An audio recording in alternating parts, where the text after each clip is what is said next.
Hi guys, आशा करता हूँ आप लोग बहुत सही होंगे। आज की इस वाले वीडियो में मैं बताने वाला हूँ कि जब मैं शुरुआत के दिन में यूके में लैंड हुआ था उस टाइम पे क्या क्या स्ट्रगल करनी पड़ी थी, क्या क्या प्रॉब्लम फेस करना पड़ा था।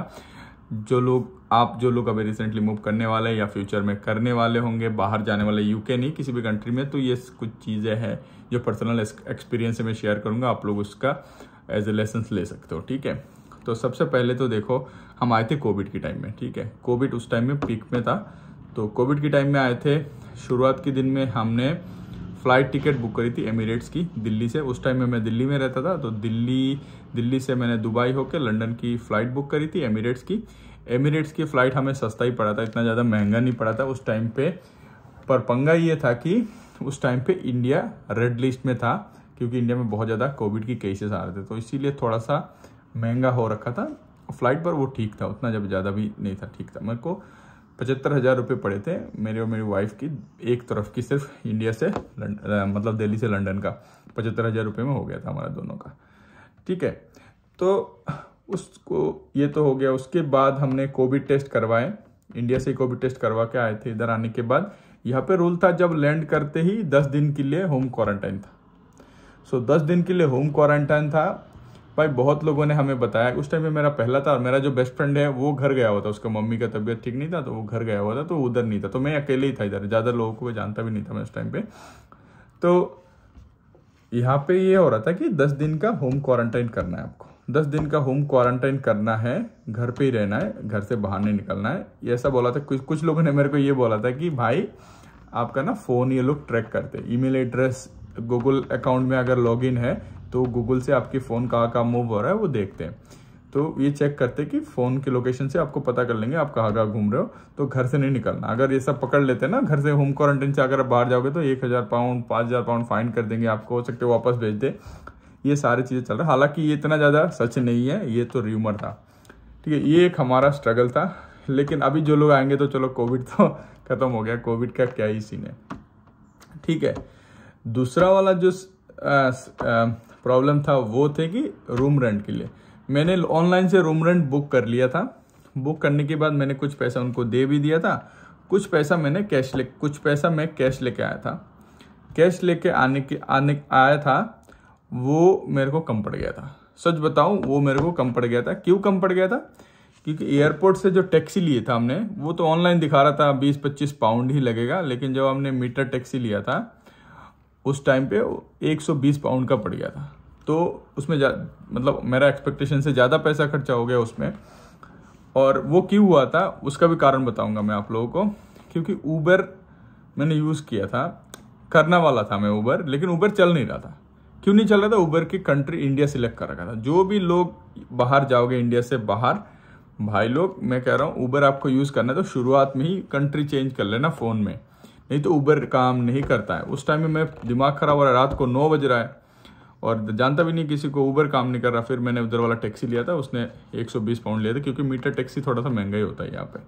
तो 120 पाउंड ले गया, और जो आंटी को बाकी के पैसे कैश देने थे वो कम पड़ रहे थे।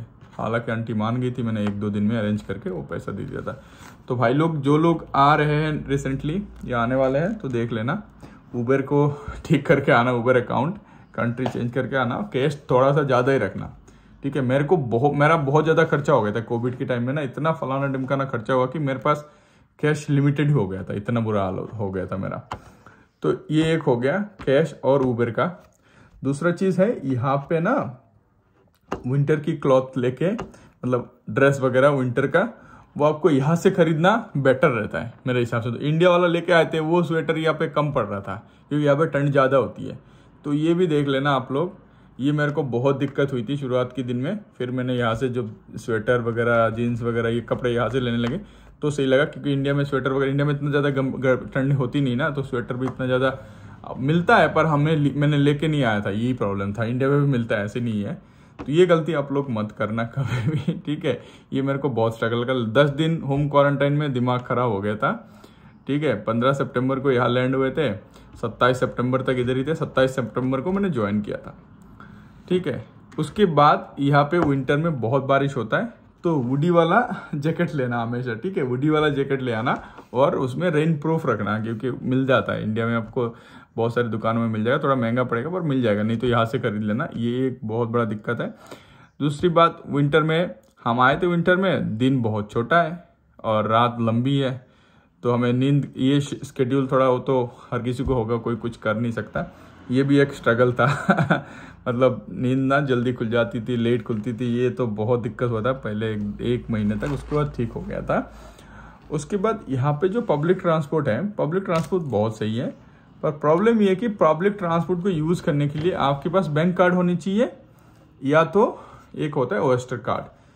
तो 1-2 दिन तो मेरे को समझ ही नहीं आया था क्या करें, फिर मैंने ओएस्टर कार्ड ले लिया था, 5 पाउंड से ओएस्टर कार्ड ले लिया था, ओएस्टर कार्ड से चल रहे थे, लेकिन बैंक अकाउंट मेरे पास नहीं आया था। 2-3 दिन हो गया था ज्वाइनिंग करने के बाद, बैंक अकाउंट नहीं हुआ था। फिर मैंने क्योंकि बीआरपी कार्ड नहीं आया था मेरा उस टाइम, कोविड के चक्कर में डिले था, तो बीआरपी कार्ड नहीं आया, तो बैंक अकाउंट नहीं खुला। बैंक अकाउंट नहीं खुला तो क्या हुआ कि मेरे को मोन्जो ऑनलाइन बैंकिंग चल रहा था, लेकिन वो इतना ट्रस्टेड नहीं थे। सैलरी के लिए आपको ओरिजिनल फिजिकल बैंक अकाउंट ही चाहिए, तो ये बहुत वो सब सीन चल रहा था, क्योंकि उधर मैं ड्यूटी कर रहा हूँ, मेरे पास पैसा खत्म हो रहा है, पैसा नहीं आ रहा है। तो आपने एक बैकअप अकाउंट रख लेना इंडिया से, क्योंकि मैं सारा बंद करा के आया था। ये वाला गलती मत करना, कभी आपको पैसे की जरूरत पड़ सकता है। थोड़ा बहुत ज़्यादा कैश लेके आना 2 महीने की सर्वाइवल के लिए, शुरुआत की 2 महीने की सर्वाइवल के लिए। भाई वो मैंने बहुत गलती करी, और मेरी वाइफ उस टाइम पे जॉब स्टार्ट नहीं करी थी, तो वो भी एक दिक्कत था कि दोनों मिलके हम थोड़ा सा परेशान सा ही हो रहे थे। तो और मेरा जो फ्रेंड था वो गया हुआ था गाँव, उसकी मम्मी की तबीयत खराब नहीं हो रखा था, तो मैं इसको क्या ही ज़्यादा बार बार फ़ोन करके डिस्टर्ब करूं या क्या करूं।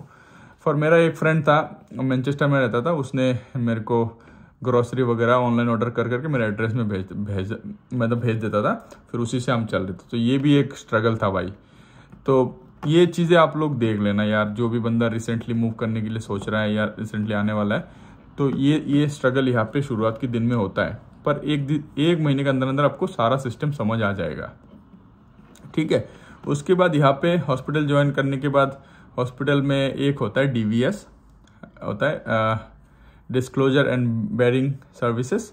वो इंडिया में जैसे हमारा होता है ना पुलिस क्लियरेंस सर्टिफिकेट या क्रिमिनल चेक्स, इंडिया में वही है, पर उसके लिए आपको एक फॉर्म फिल करना है, एक एड्रेस प्रूफ चाहिए, 2 एड्रेस प्रूफ चाहिए। तो जो हम जिस एड्रेस में रह रहे वो उन्होंने काउंसिल टैक्स में हमारा नाम ऐड नहीं करा था, हमारे पास कोई फिजिकल एड्रेस प्रूफ नहीं था, ये एक प्रॉब्लम था। दूसरा था रेंट एग्रीमेंट, उन्होंने सिर्फ पेपर वाला रेंट एग्रीमेंट दिया था, जो प्रोफेशनल सर्विसेज रेंट एग्रीमेंट है वो नहीं था, तो ये भी एक प्रॉब्लम था, क्योंकि वो ओनर था, उन्होंने हमें रेंट एग्रीमेंट दिया था, वो तो उनके हिसाब से ठीक था, पर मेरा काम का नहीं बन रहा था वो, तो ये चीज़ें नहीं हो रहा था, वो थोड़ा डिले हो गया था। बैंक अकाउंट नहीं खुल पा रहा था मैं। भाई लोग, मैं एक बार बार बार कह रहा हूँ, इधर आते ही सबसे पहला वाला काम जो आपको करना है वो है बैंक अकाउंट खोलना, क्योंकि बैंक अकाउंट नहीं खोलेगा तो फिर बहुत दिक्कत होगा आपको। तो बैंक अकाउंट नहीं खोल रहा था, और मेरा BRP कार्ड नहीं आ रहा था, क्योंकि कोविड के चक्कर में उनका डिले हो रहा था। तो ये सारे सिचुएशन मेरे साथ हो रहा था, मैं बहुत ज़्यादा परेशान हो गया था।